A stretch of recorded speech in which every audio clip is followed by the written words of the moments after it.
Halo teman-teman, kembali lagi bersama saya. Di kesempatan kali ini, saya akan menjelaskan mengenai fungsi dan kedudukan bahasa Indonesia. Tanpa lama-lama, langsung saja kita ke pembahasannya.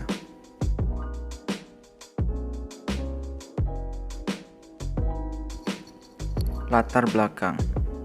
Bahasa Indonesia adalah bahasa Melayu yang dijadikan sebagai bahasa resmi Republik Indonesia.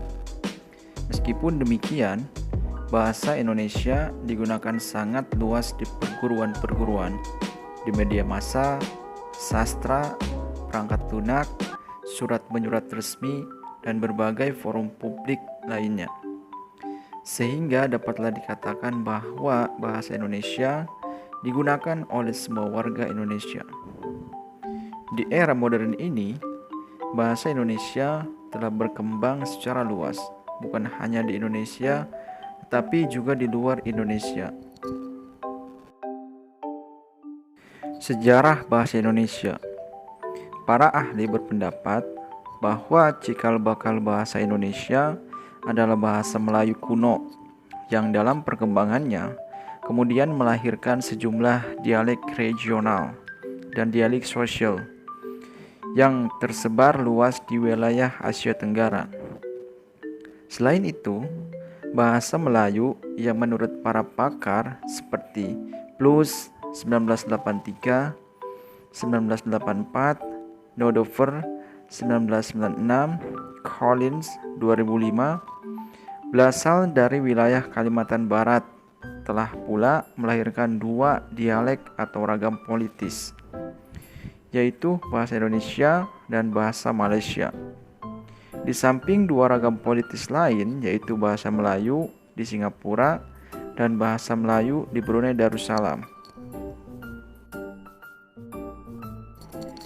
Bukti bahwa Indonesia berasal dari bahasa Melayu kuno adalah adanya sejumlah prasasti yang ditemukan di Pulau Sumatera, Pulau Bangka, Semenanjung Malaya atau wilayah Malaysia sekarang, dan di Pulau Jawa.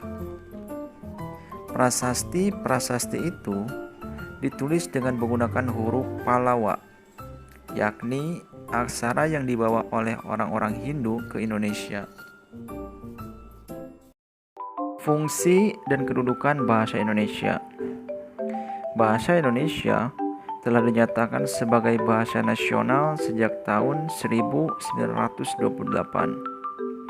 Saat itu, bahasa Indonesia dinyatakan sebagai bahasa persatuan dan menggunakan bahasa Indonesia sebagai perekat bangsa serta menjadi bahasa pergaulan antar etnis atau lingua franca yang mampu merekatkan suku-suku di Indonesia.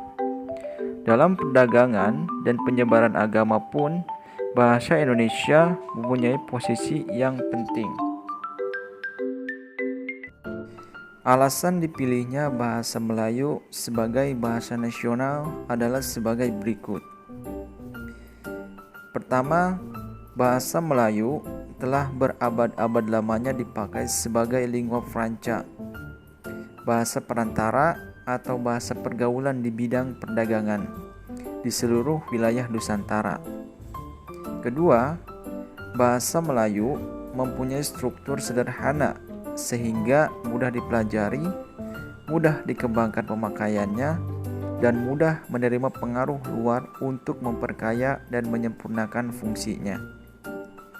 Ketiga, bahasa Melayu bersifat demokratis, tidak memperlihatkan adanya perbedaan tingkat bahasa berdasarkan perbedaan status sosial pemakainya, sehingga tidak menimbulkan perasaan sentimen dan perpecahan. Keempat, adanya semangat kebangsaan yang besar dari pemakai bahasa daerah lain untuk menerima bahasa Melayu sebagai bahasa persatuan. Kelima, adanya semangat rela berkorban dari masyarakat Jawa demi tujuan yang mulia.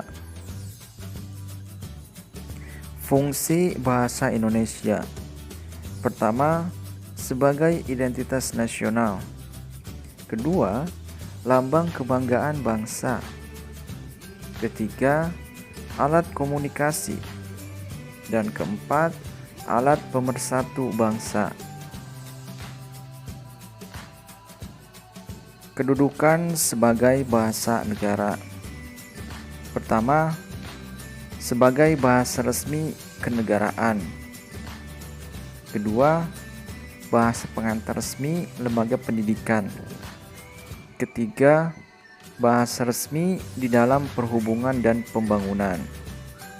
Keempat, bahasa resmi kebudayaan dan ilmu pengetahuan teknologi. Oke teman-teman, sekian penjelasan dari saya. Semoga video ini bermanfaat. Jika Anda suka, klik tombol like, dan tidak suka, klik dislike. Sekian dan terima kasih. Sampai jumpa.